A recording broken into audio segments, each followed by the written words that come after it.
record to this computer. All right. Did you guys get the indication that we are recording? All right, there we go.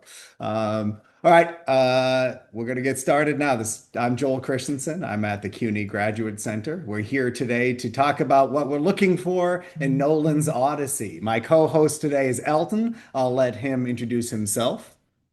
Hi, I'm Elton Barker. I'm at the Open University in the UK, and I've been with this guy for, well, we met in Venice, 2004? Very romantic, and haven't managed to shake him off since. We somehow seem to be quite a good partnership in terms of making our each other's writing less annoying for people, I think is part of it. At least less annoying for each other.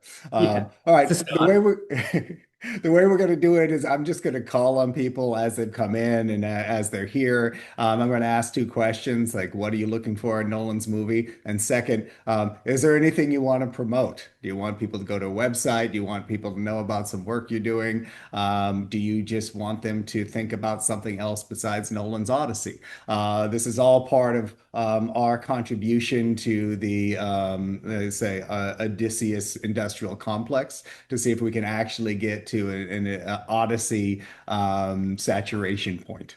All right. I'll just get started with whoever's like in the top corner. Vince, do you want to unmute, introduce yourself, and talk about what you're looking for and anything else? Yeah, hi everybody. I'm Vince. I'm at Trinity College in Hartford, Connecticut. I had to think where I am for a moment. Um, I what I'm looking for in the movie is I just saw a trailer yesterday. I don't know if anyone has seen there are several trailers, but the newest one was like Helen being restrained by Menelaus, I think. So I'm interested to see how much of the epic cycle is going to be in the movie. So Okay. I think Joel, I answered most of what you asked. Well, is Anything there to anything promote? you'd like to Not really, not promote? at this point. I'm working on stuff, but nothing to promote as of yet. All right. Vince is a little too humble to say this, but he may be the world's most foremost expert on Battlestar Galactica and Greek myth. So if you ever want to look up his work for that, it's worthwhile. All right. Next to my screen is Christy. Unmute. Give us where you are and what you're looking for, and anything you'd like to promote. Yeah. So my name's Christy Vogler. I am not with academia anymore, but I am part of the Movies We Dig podcast. And we just released an episode. We looked at Damon's like filmography. We watched like 5 films to kind of see like what about his acting career might have spoken to Nolan about placing him as Odysseus. And that was really interesting because one of the things we noticed was um, Nolan was inspired by Saving Private Ryan, particularly like talking about like when he did Dunkirk. So we looked at that him in Saving Private Ryan, where he's like this one kid who gets to go home, but he wants to stay and do the noble thing and fight. And then Nolan completely subverts that in his film with Matt Damon in Interstellar. So we kind of came away with the question of like, what does Nolan actually want to do with Odysseus? Like, how is he actually going to characterize him? Is he going to try and subvert expectations that were built into like who we think of as Matt Damon, the actor? So that's something we're really excited about. I guess promotion wise, that episode is out already. We've got we're going to cover the movie a couple more times, including with Joel and Joe just hopped in and Amy Pistone. So we're really looking forward to that. Yeah, and for those of you who don't know, Movies We Dig is a great podcast that's been developing for several years now. And we did a battle royale in discussing The Return, in Mhm. which Amy, who's joined the chat, disabused me of many of my erroneous notions, and Joe helped her. Elton, your hands up before next up is Becca. Yes, I just wanted to ask Christy. I think that's a great idea for a podcast, by the way, looking into the actor behind it and seeing what might have attracted Nolan to Matt Damon.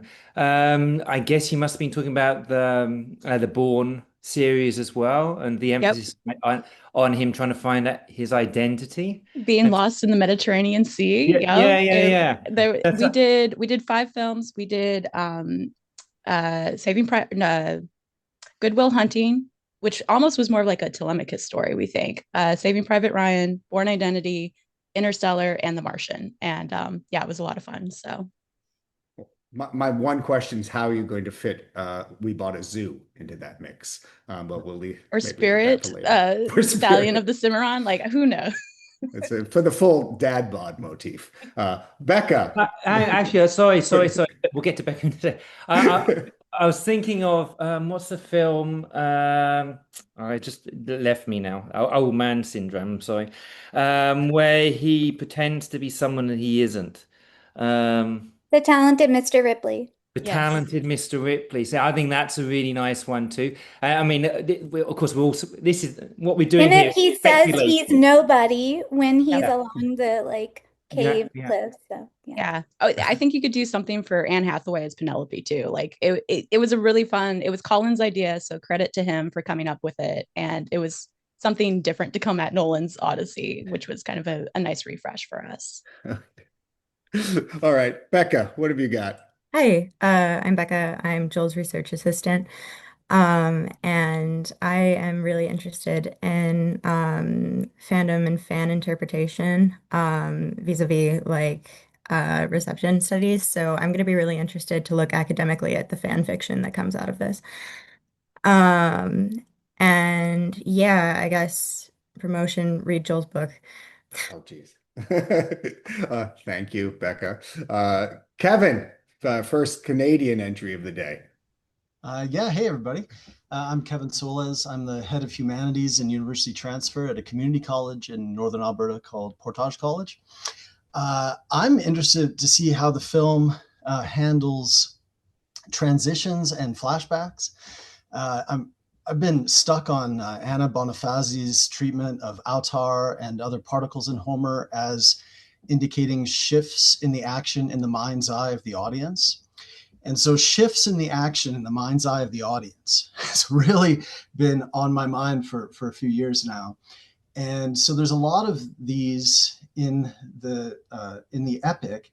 And then, will Nolan stick to the chronology? Like, it's pretty good to start with Telemachus, even in terms of modern filmmaking. Like, it's good to start there in Ithaca with the question about this guy. But I don't know what he intends to do with the timeline and reordering things. A person might start with the apologos. I don't know. And then I'm interested in how he's going to shift. If the film is full of flashbacks, is there going to be something formulaic about him shifting time? Are we going to see something cheesy like a glitter hue fall over the action because they're going to change, they're going to go back in time? Or is it going to be a camera to look to the sky and then all of a sudden we're in a different different time or a different place? So that's where my curiosity has been. In terms of promotion, for about a year now, I've been interviewing Homerists and putting it on YouTube for a program called the Homer Hotline. So I'll put it in the chat, and you can see Joel being interviewed and others of your colleagues being interviewed on this show. Please enjoy that, and I'll go into the chat and put the link there. And if you want to appear on this podcast / YouTube video series, you just let me know. But thanks for hosting this cool thing. Hey, thanks, Kevin. Yeah, Elton and I are just riding whatever chaos is coming our way right now. Next up, Ben, and while you're coming up, Ben is a contributor to our Oxford Critical Guide to the Odyssey, and he wrote one of the best articles I've ever read about near the end of the Odyssey. I don't know if you want to talk about that, Ben, but what are you thinking about Nolan today? Thanks, Joel. My name's Ben Holler. I'm at Baton University. Until last week, we were Virginia Wesleyan University. We just changed our name. And I've been thinking about the fact that in some ways, Chris Nolan has made the Odyssey many times across his career. The movie Inception, in some ways, where Leonardo DiCaprio, Dom, is trapped in limbo, this sort of subconscious world that he has to make a Nostos from. Chris Nolan's Interstellar, which I always thought of as his Aeneid, but in some ways it's also kind of an Odyssey, right? You have Anne Hathaway as kind of this Penelope figure who's trapped in another planet that Matthew McConaughey's main character will ultimately make his way to. Murph, the child, the Telemachus figure, is a girl. In some ways, this sort of narrative pattern has been playing out across Nolan's entire career. And like Kevin, I was really interested in the figure of Telemachus. Tom Holland, in a recent interview, said that he went to see the premiere with his mom, and his mom commented that she had no idea that he had such a big role in the movie. And at first, I thought, oh, what a mom comment to make. But also, it's not such an aside. In some ways, it's a legitimate question. You could make an entire movie about Telemachus and his journey to Pylos, his journey to Sparta. All of that in itself could be the main topic of the Odyssey, and Odysseus could be sort of a side note. So I'm sort of curious how Nolan's going to balance that and the broader question of selection of themes in the film. And I should put in a plug too. Joel himself is involved in a panel that will take place at the SCS in Massachusetts next year on Chris Nolan's Odyssey, with probably some of the folks who are here in this podcast as well. So if you're in Boston, if you're there at the SCS, please come and please participate in the discussion as well. Thank you, Ben. And the question is, if we did an entire Telemachus movie, would he be bathed by Nestor's daughter in that film? Oh no! Right. I can let people think about that, or Becca can imagine what that would do in fan fiction. I don't quite want to go there. All right. One of the links I'm putting in right now is from Peter Gainsford. He's one of our partners in crime for the Critical Guide to the Odyssey. He lives in New Zealand and cannot join us because he's sleeping. I hope he's sleeping right now. But he does have a link on his own blog about the movie. And I just wanted to, I'm giving summaries of people who can't be there. So he talks about different versions of the Odyssey, and what he's looking for, in part, is how each version is tailored to its time. So what is it about modern fans that are drawn to the Odyssey, and how will Nolan sort of give a visual world that threads that needle between the ahistorical past and our construction of the fantasy of the world. I promise I won't talk as much today, but I want to get some of these other voices in here as well. We may have some phone calls in later in the hour. Celsiana, how are you this morning? I'm good. I'm happy to be here with some Homerists, and not just cleaning up baby puke.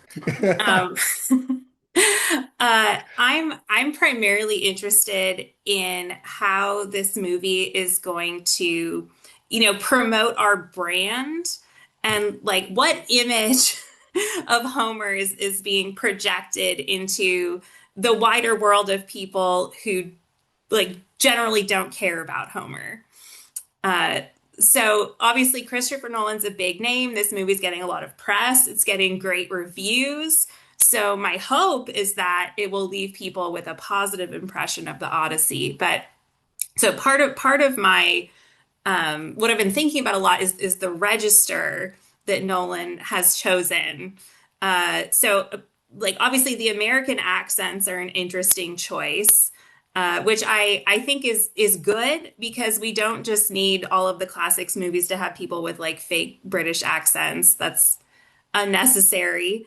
But also like picking Matt Damon as Odysseus, right? He's Saving Private Ryan. He's the all-American boy who is now, I guess, grown into the all-American middle-aged man. Um, but I think that combined with the use of the word dad and daddy in the trailers. I don't know if you all have sort of zeroed in on that the way I did, but it's obviously a very informal register. Apparently there's been some online discourse about this, and Tom Holland, the actor, was like, well, it wouldn't have been dad or father anyway, it would have been in Greek. And my thought is like, well, I mean, I've read the Greek and it's definitely not dad, it's definitely father. But I'm thinking Christopher Nolan has made a conscious choice to engage in an informal register, perhaps like it with the sort of American contemporary language. I'm curious to see like how that plays out throughout the film, because if it's a mix of like informal and like highly formal stylized, I feel like that will be off-putting to me and perhaps for the audience as well. But like, is he attempting to make a movie that is more accessible to people who don't like things that are archaic and stylized? Is that what he's doing?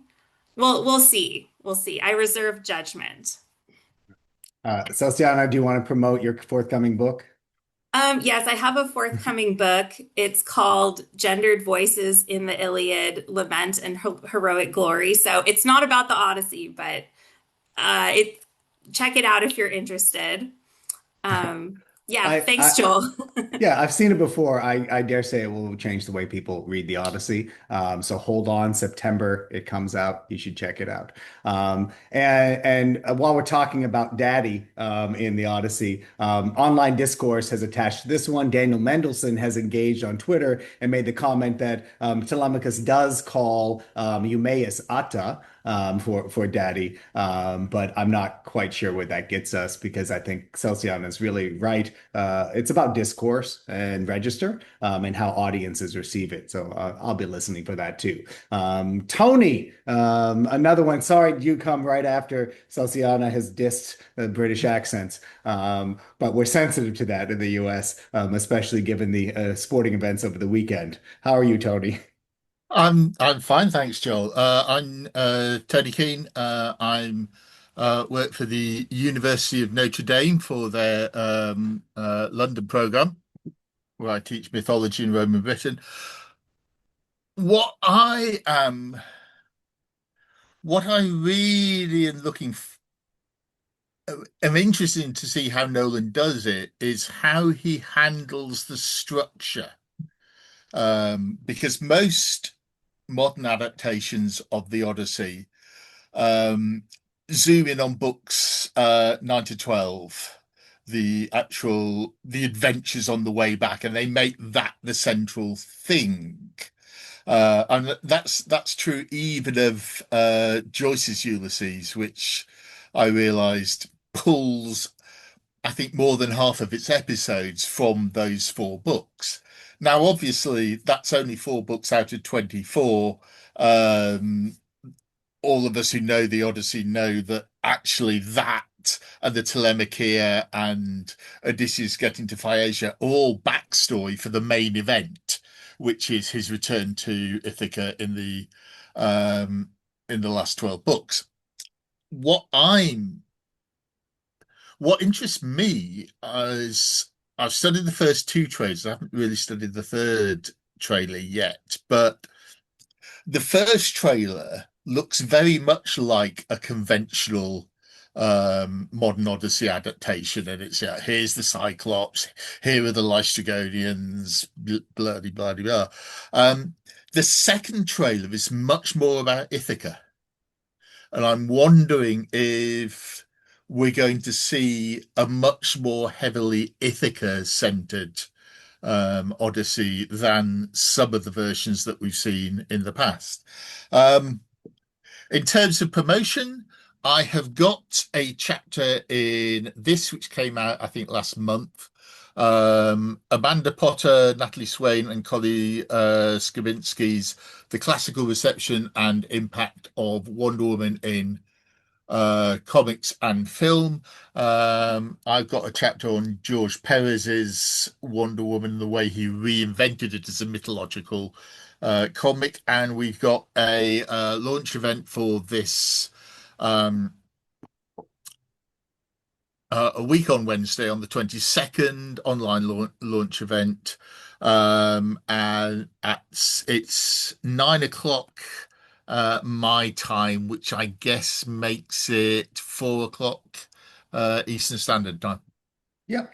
Yep. And for those of you who don't know, Tony has been doing good work in reception and myth for at least a decade, maybe even two. I've lost track of how old Two we're all now, getting, right? two So and a it's half good now, stuff. actually. Oh my goodness. Yeah, yeah, yeah. I think the first abstract I sent to you was that long ago. And so Tony brings up something, I'll take the privilege to say it now. I think I'm hoping that many of the trailers have been nothing but misdirection, especially since they've been so deeply embedded in Epic Cycle and Apollo Goss and stuff. It may all be a bait and switch for all of us, and we get there, and it's an hour and a half of the Telemachy, which some of us might like. Misdirection in trailers is, if I remember rightly, something for which Nolan has form. Yeah. So we'll look for that. Sarah, usually in Iowa, but now in Massachusetts. How are you this morning? That's right. Well, we've got a few Iowans. Celsiana, normally, she is our actual Homerist. I'm having imposter syndrome because I am not a Homerist. I am a Roman historian. So Celsiana is our campus-wide Homer person to turn to. I'm just here because I love Elton because we like maps, and we like donuts, and because Joel and I work together a lot. And a few years ago, we wrote a essay that was really much more Joel than me, that was on how the hero's journey is bullshit. And so I did a review of John Wick for Hyperallergic that was picking apart the Odyssey, very obvious parts of the Odyssey that John Wick was picking up on, for the last John Wick, or they said it was the last one, but of course it's not. Number 4 in Paris. So I've read the Homer. I've taught the Homer before, although only because I was forced to. And I love it. It's just you guys are the experts. And so Joel and Joe and a few other people are going to go to the Odyssey together in New York in a few days now.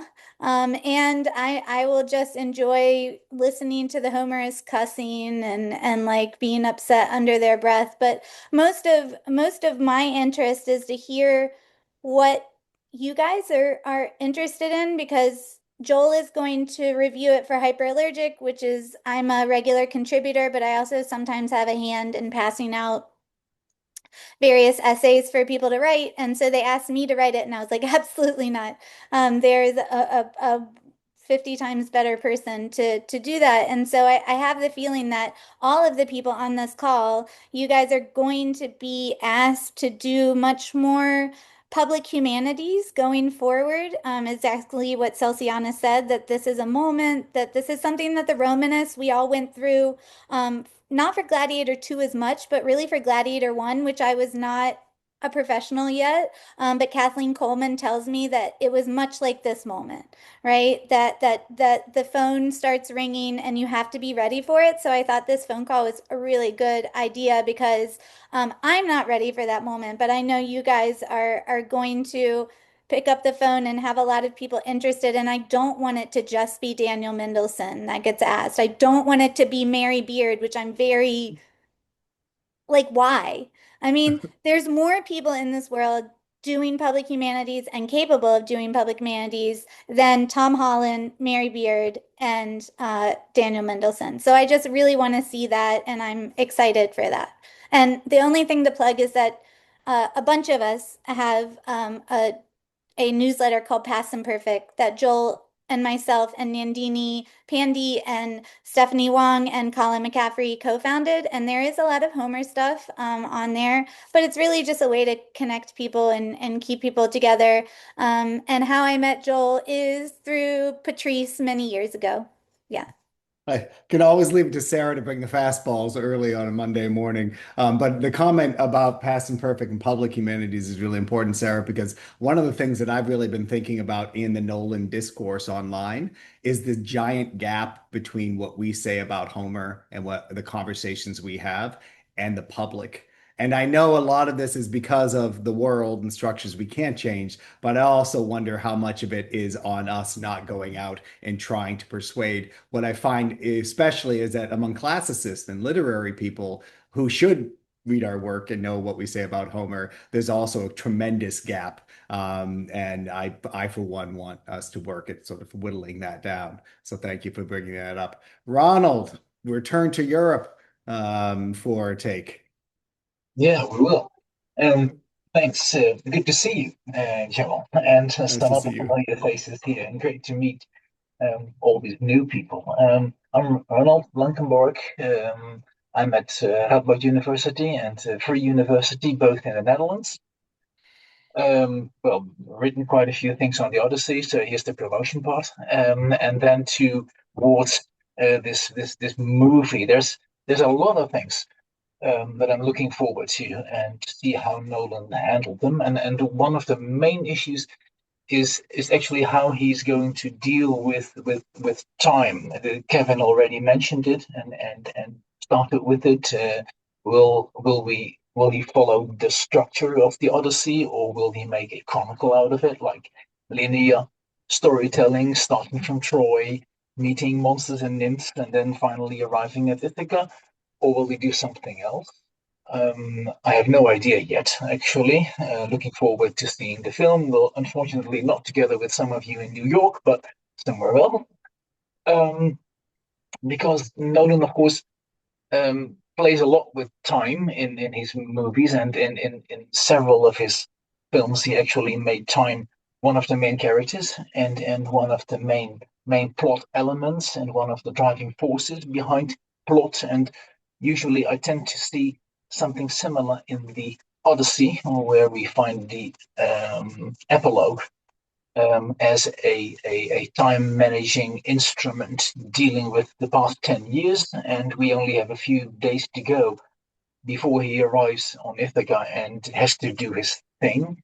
And in the Odyssey, we see Odysseus use this time managing instrument to work his way forward. And I'm not sure what Nolan is going to do. Is he going to simply tell the story in a linear way and make all these visits to monsters and nymphs parts of the plot and the story itself? And is it a valuable memory when Odysseus arrives at Ithaca? Or if we compare it with the Odyssey as we know it, is it not? Is it something that may easily be forgotten because there are new challenges to face when arriving on Ithaca, dealing with a 20-year-old son, dealing with a household, dealing with a wife who may or may not be waiting for someone like Odysseus or someone imposing as Odysseus to arrive at any time.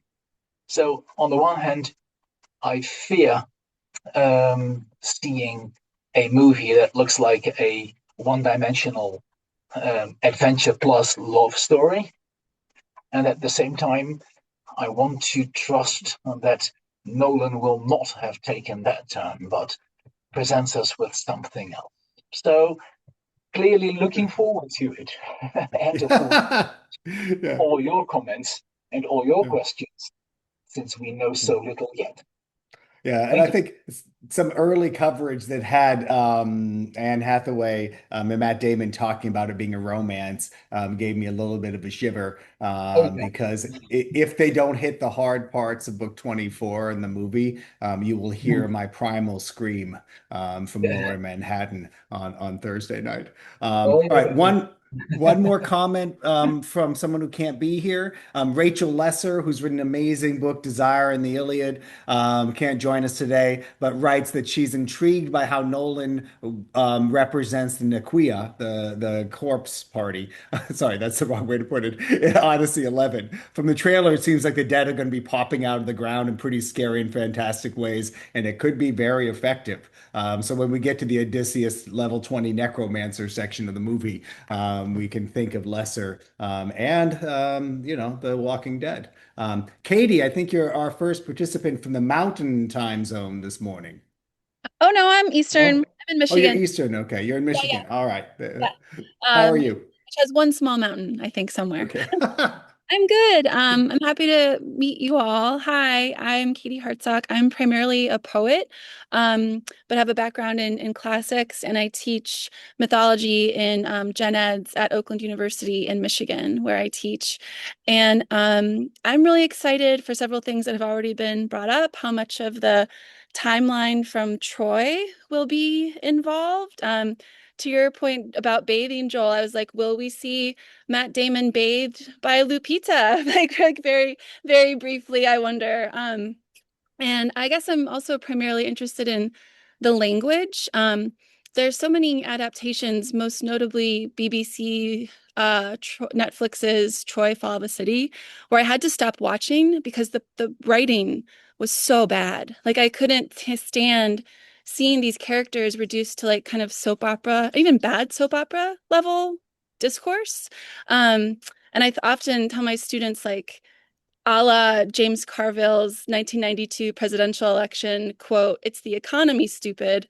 When it comes for Homer, for me, it's like, it's the poetry, stupid. Like I'm in like that's what like carries us through, and that's what students I hope come to love when we read the text, in translation, of course. But so when I saw in the trailer Matt Damon shouting, "Let's go," I just was like, oh my gosh, like, is that gonna, and this goes back to what we've talked about, like this register that Celsiana talked about, like daddy, and what will be given up if it's made so relatable, to American audiences, and what ground might we gain or lose that way.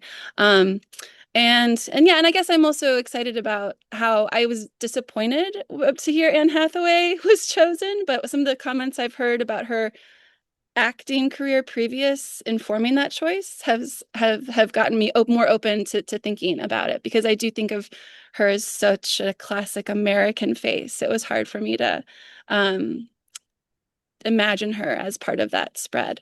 Um, in terms of promotion, I'm working on a manuscript called Glimpses of the Iliad, which combines translations with imagined vignettes of ancient audience members to kind of imagine how these poems would have related to people in the ancient world, how they might have carried them with them. So I can put a link to part of that in the chat if anyone's interested.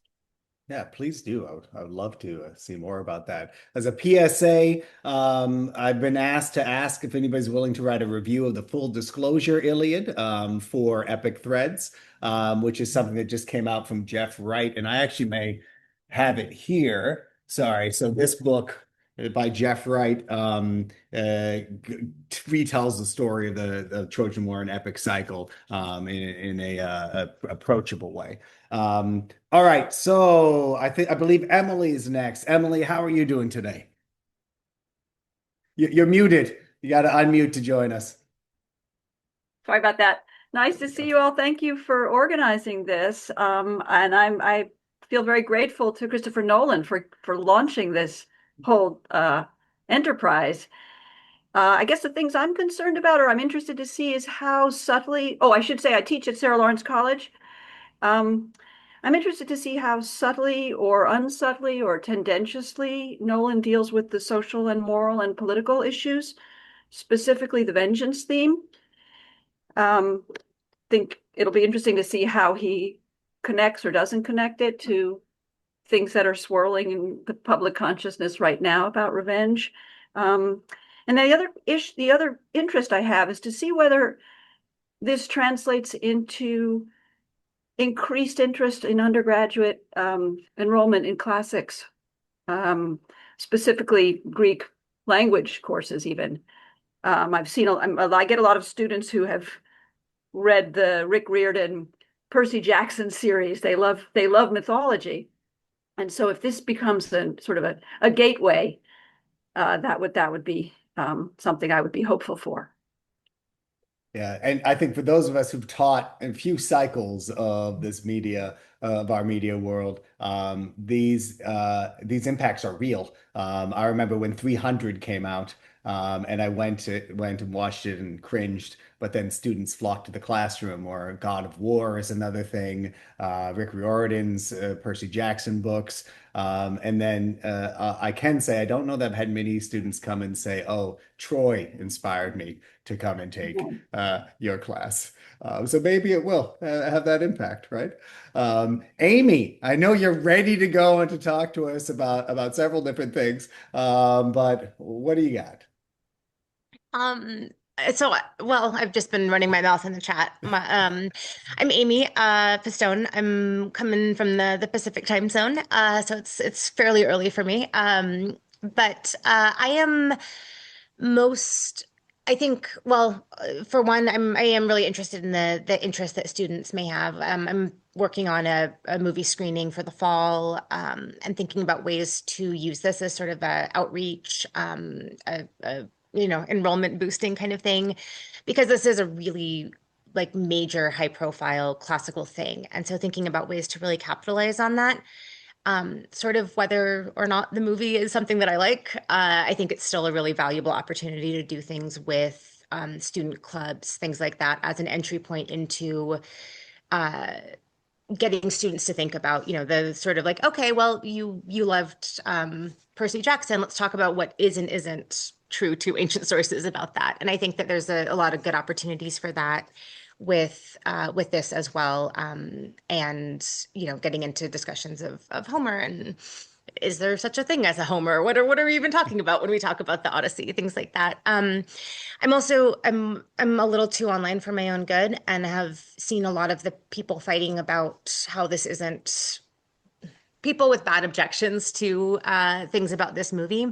There may well be plenty of good things to object to, as a lot of you have raised. I do hope that this is somewhat critical of Odysseus. It's not the sort of valorizing Odysseus as a perfect hero who does no wrong, rather than someone who comes back and does some war crimes when he gets back to Ithaca. But I am very interested in kind of how this positions both the backlash to it about how it's too woke and how you can't cast a Black woman as Helen and all of these kinds of discourses, but maybe having opportunities to sort of reframe that and shift that conversation. When Sarah was talking about public humanities, and I was like, this is actually a really good opportunity for me to reach out to Washington Humanities and the local library and start thinking about some kind of stuff that I could do locally around that. I don't think I have much to promote. I don't know. I'm going to be on the Movies We Dig podcast to fight with Joel and Joe again about why they're wrong about about this movie, much like I did the last time around. So I will say I'm not a particularly cultured movie person. I watch a lot more like movies and less like film and cinema. So this is much more the kind, a big blockbuster is much more in my wheelhouse. So I'm looking forward to having a big fight with them about whatever thoughts I have after I see the movie.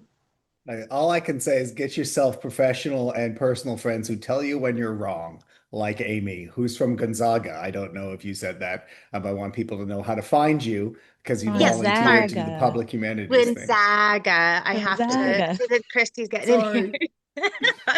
Yes, I've been Spokane, Washington, at Gonzaga, basketball powerhouse and classics powerhouse, I like to think. Small but mighty. There we go. Sarah, you want to get in before we move on to I Joe?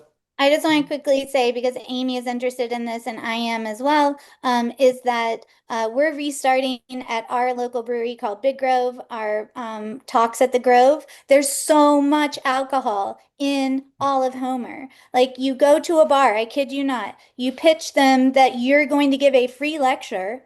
People will come and drink during that lecture as you talk about alcohol in X, Y, or Z, right? And I'm not kidding you. We had a packed house of 100 people for the Roman beer talk and then for the medieval one. If you do anything related to this with alcohol and put it in a bar, it will be packed. So sometimes you have to meet them where they are, and they're in bars. I'm just saying. So I'm awaiting Amy and Sarah's debut of an Odyssey drinking game, and I'll do it. anticipating the future headline, classicists lead to alcohol poisoning, which will probably not be the first or last time such a headline has been printed. Joe, I'm going to put you off just for a second because Nancy raised her hand like a good citizen. Nancy, what's going on? How are you today? You're on mute.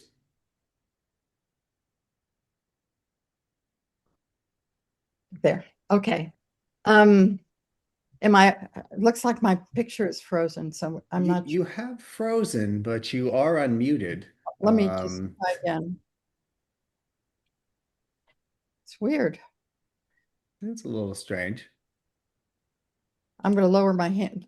Okay. I don't want Okay, well, I'll talk, but I have the video on, but it's not there. Okay. Okay, now it's better. Okay, so Daniel Mendelsohn was mentioned earlier, and as someone who's not the only spokesperson, and I agree, but he and I are doing this National Odyssey Day project, which the SCS is sort of part of. I mean, it's going to be there's a letter I just finished polishing that's going out in the next newsletter of SCS, but I think we're going to send it to the local to CAS and CAMWIS and so on. Also inviting and classicists who are, it's really a public library program, and it's to have some kind of event.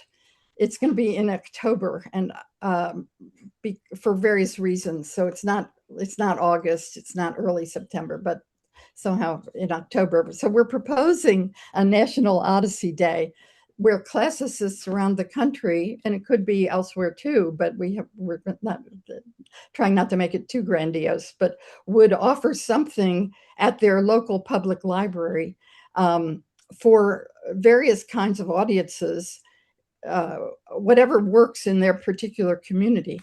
And I have myself in Westchester, I live now in Dobbs Ferry, and in Hastings on Hudson, we've got 2 programs set up.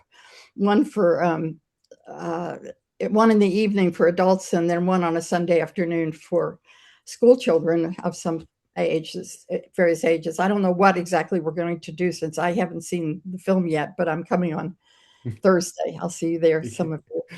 Yeah. So we're sending this out and then trying to have SCS keep track of through a form that's going along with the letter of what programs there are in the country, so that there can be a database and also suggestion, like people could share ideas about what they're doing locally. So anyway, that's a big project. And I had earlier started this group in classics, also with the SES at this time, of retirees. It's called Creative Retirement. And this is where we sort of generated the idea. And then I invited Daniel to participate, and he was kind of, very interested in it. So I don't know exactly the scale of this, but this is part of the promotion, rather than reacting to the movie that I haven't seen. Daniel has seen it and did share a few things with me, which I'm not going to divulge today. But I'm very interested. I had reissued my, I guess about a year ago, regarding Penelope, from character to poetics. And I did rewrite, like I did a 30-year retrospective chapter, and I did a couple of the chapters are new, and the Telemachus chapter is revised. But what I would be interested in, and I think it's going to be frustrating, is the family dynamics, the psychology of father-son, the homophorosune, like-mindedness between Penelope and Odysseus, and the character of Odysseus, and the sort of the way Polu epithets work in the Odyssey, and whether he's able to capture any of that on the film, or whether what kind of character Odysseus is. Is he going to be wily and clever and improvisational in his return? So I'm really interested in that, and I'll see what happens. Also, one more just small detail is that during about a year ago, Bridget Moynihan put someone who's an actress in playing Eurycleia in touch with me, and we formed this kind of dialogue about the nurse. And so we're thinking about, she has sworn herself to silence before the movie was released. I feel she has a minor, her role, I don't think ended up being very extensive in the final production, but I don't know that. She saw it Saturday, I think, and I haven't heard from her. But we're going to make a video that has to do with scholar and actor, and just what kind of possible what kinds of richness might happen by that kind of connections. It's sort of a horizontal connection. And I don't know yet what we're going to say, but I know she said that I had written on Eurycleia for a drama journal, and she found it useful. So that was a nice thing. Anyway, so I'm interested in recognitions, what he does, if anything, with recognition scenes in Ithaca.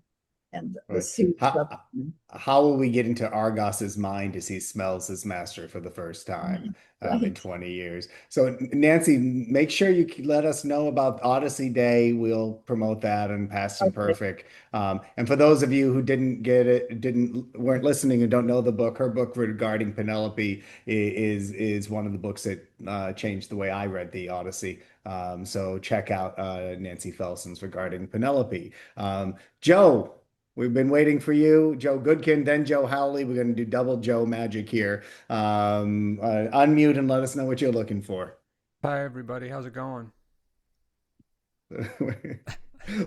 Welcome, Joe. Tell us Uh, about yourself. I studied classics at Wisconsin-Madison, and now for, going on 25 years, I've been going around the country and world performing an original modern song cycle bardic version of the Odyssey, which I've done almost 400 times, all 50 states. I've lived a Homeric life in process and also an Odyssean life, I think, by extension. So, needless to say, I'm pretty excited about the movie. I think in particular, I'm interested in something Amy referenced, which Odysseus are we going to get in the movie, and how sympathetic is he going to be, how complicated he's going to be, and connected to that, sort of the portrayal of his pain and suffering, and how that affects audiences' perception of him and sympathy and empathy. He's a pretty easy guy to see only what you want to see in him, for better or for worse, and I think this is a great chance for us to talk about why he's so interesting, which is that he's all these things and none of these things at the same time. Having ridden a couple waves of Odyssey interest over those 25 years, I'm also interested to see like what the tail on this thing is. I'm hoping it's long. I think there's going to be if you tried to get tickets and looked at the seating, I think it's going to make a gajillion dollars because it seems like it's sold out everywhere for the most part. Um, I'm interested if it's not just the next couple months, but we see a tail on it that gets us all the way to like the Oscars next year, and it's a 6 month tail, and it's an 8 month tail, and it's a year, and we get these public humanities events that, as somebody who tries to bridge the gap between intellectual academic and not intellectual academic, but more pop stuff, I think that stuff's really important for our discipline, and I think it can help pull us forward a little bit at a time when we really need it. So I guess I'm looking forward to it with excitement and the trepidation of somebody whose classics brain will likely be angry for parts of it, but trying to come to it with humility also, that it's really hard to make a movie, and all of us are classics experts and not movie makers. And we have a guy who is like an amazing movie maker who's taken the time to make a 3 hour movie about the Odyssey, and that's awesome. So promotion, you can find my work around the Odyssey at joesodyssey.com. I've been interviewed for a couple of podcasts that'll be coming out. I have shows here and there throughout the country. Some of you have hosted me, which I appreciate. Others I've been harassing for decades to try to host me, so I appreciate you as well. But I'm excited to go on Movies We Dig and talk about this in a couple weeks and see what happens with this thing. And for those of you who are looking where you can get a sample of Joe's work online, he was at an event at the Getty Museum in May, and they posted the video on YouTube, and you can see some of his music there. But also, Joe has an extensive catalog online as well. And Joe, for the tail end, the gravity of the Odyssey, I think we can see it extending if we do, in fact, see an epic, the musical made as it's supposed to be by Bruckheimer.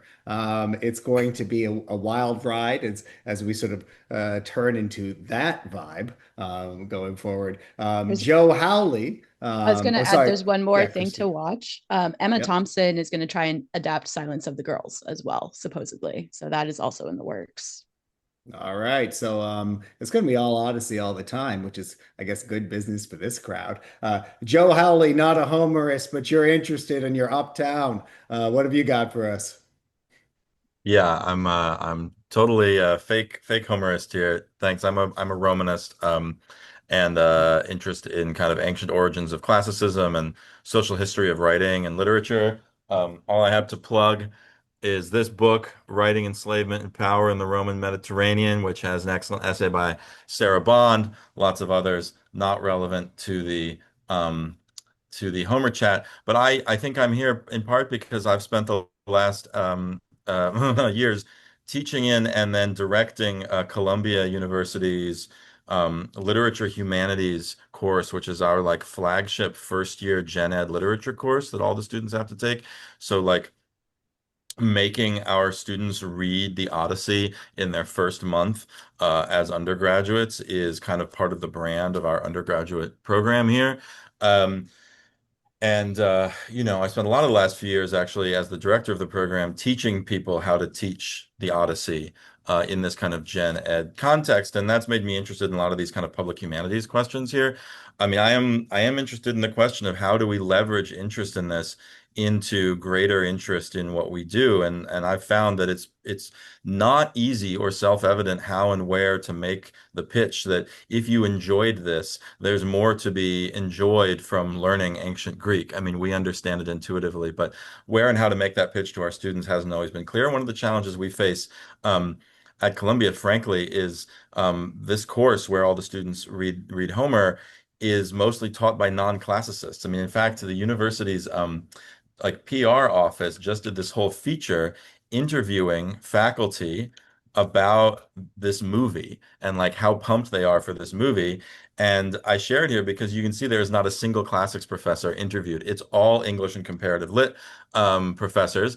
Now, I am actually the only classics professor who has taught regularly in this course in the last decade. And if you followed events at Columbia recently, you may have ideas about why the PR office did not reach out to me for this. But I think it is like not immediately clear that we as a profession own this kind of public humanities space. And I think there's, Sarah raised a lot of the questions here about like, well, how do we think about moving into this space and engaging in a way that goes beyond just what people will read as kind of like pedantry or whatever, like, well, here's how it's different. So I think there's a lot of interesting problems there. And I will be making my kids watch with me this afternoon. To my preparation is have them watch with me the episode of the children's PBS show Wishbone from my youth, which is adapting the story of the Odyssey. I put the YouTube clip there for you.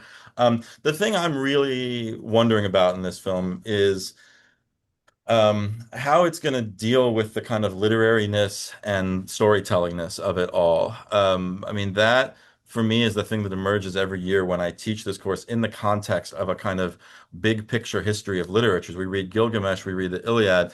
By the time we get to the Odyssey, it becomes very clear to the students that although there is a story about like monsters and shipwrecks and stuff behind this text, that story has been kind of digested into something that frames that in these inset narratives, that frames that and focalizes it around a character who is kind of a pathological liar and a pathological storyteller and a pathological killer. And so that this is a text that is like about storytelling and its unreliableness. So I actually have very little interest in seeing a filmic adaptation of the Odyssey if you're not going to do a kind of Rashomon thing where I see three different versions of the Cyclops where he looks, he's three different sizes or whatever. Like what would get me most excited is a film that actually confronts the question my students always ask, which is like, is any of this stuff true? From all the most kind of cinematic parts of the movie. And I also think like every year when I reread these books with students, I always think the Iliad is the obvious choice for a movie, but it's maybe the less marketable one. And I can't help but wonder if this is a success, is there an Iliad movie waiting to be made? Ultimately, I love Inception. I enjoy the vibes of Tenet, although I think it's kind of like not a smart movie or a comprehensible movie. I think Nolan is really good with a vibe, and he certainly is good with like weird storytelling stuff and inset narratives. So I'm really not sure what to expect from this. But the thing like I said, the thing I'm kind of most curious to see is if we get into the stuff that my students often start plucking out of it around like literariness and fictiveness as one of the things that the text is interested in.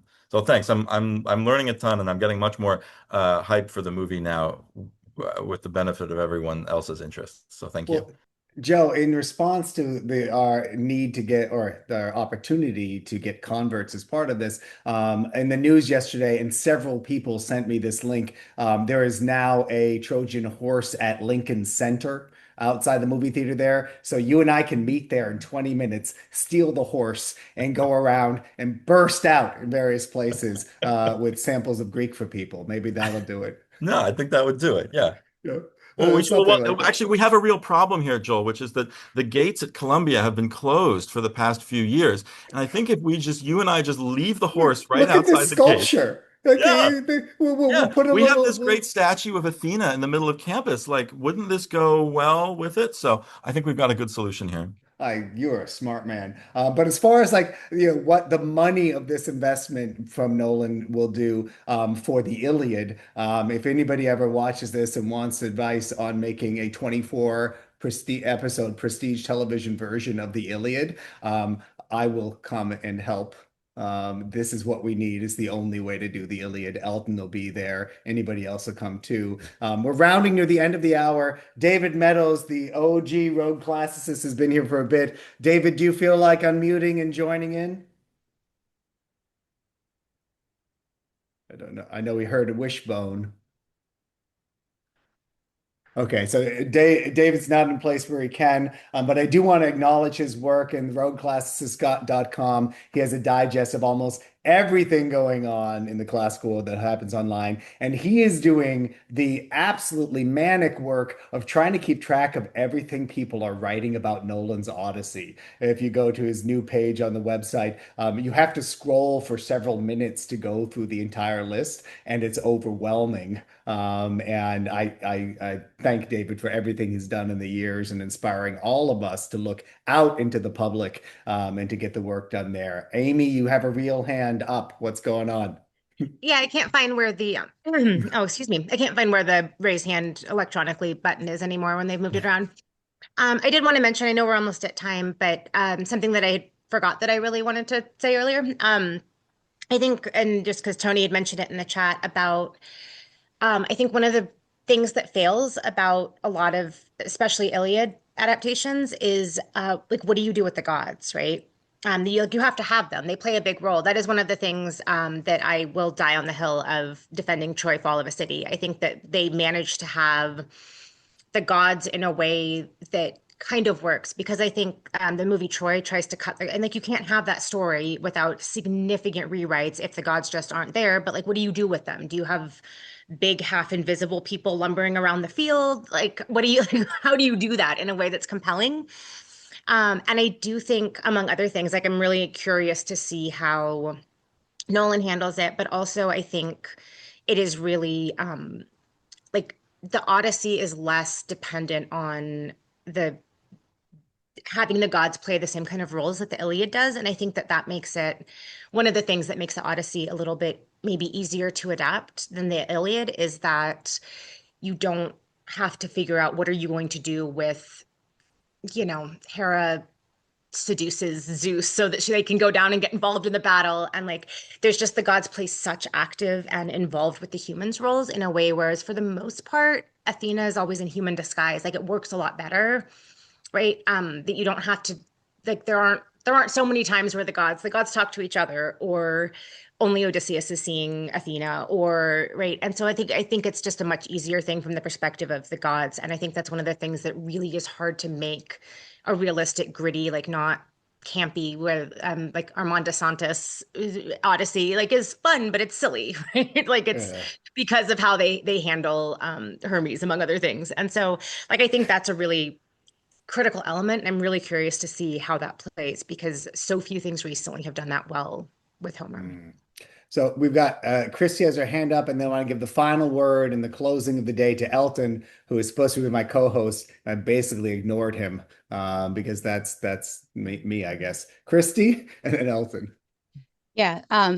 Two things I wanted to add on from after hearing all the conversation. The use of language in Daddy as being informal, but Nolan coming out and like the costuming and everything that seems superhero and epic, I think might make sense for the modern audience in terms of if anyone saw the Superman movie that came out last year by James Gunn, and you have that scene a very human scene between Lois and Superman in like in a darkened room. In the background you see like laser light show happening with a big fight happening in the background, which is this mashup of like small human moments against big epic things happening in the background.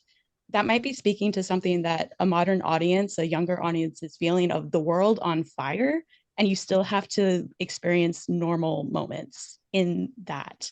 So I'm wondering if that maybe is an aspect of it. And then the other thing I would ask people to consider is, when you go into theaters, like as I've been doing interviews with people for newer movies, a lot of our guests have said it's the first time they've been in a theater since COVID or something like that. And I've gone to theaters and I see young people where this feels like it's the first movie they've paid for the ticket themselves, gone and sit, and they'll say things like, "Oh, is it always this loud?" And to have a sold out theater, I would ask you to consider, like, what are people around you experiencing as you watch this in theater? Because I think that's going to be, we've lost that element too, of coming in a collected space to view something together, the monoculture sort of aspect. And I think that's I, going to be significant here as well. yeah, I think there's something really intriguing about the original Pan-Hellenic vibe now becoming our new monoculture. Alton, do you want to take us to the finish line? Well, I'm not sure about that, but I guess just a couple of points. One, riffing off what Chrissy just said, I think one thing we can expect is spectacle from Nolan. I mean, he's yeah, even thinking what he did with Oppenheimer and ma making a essentially a biography of one guy epic. Putting it on the big screen, Cillian Murphy's face. It's a good-looking face, but to have it in IMAX, I mean, that was really phenomenal. So I'm expecting spectacle, and that's one thing I think that we certainly didn't get from Troy the movie.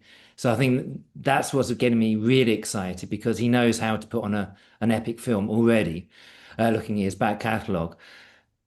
I mean, this is a kind of a hostage to fortune, but I'd be so surprised if he doesn't play with time and narrative. I mean, just looking at all of his films.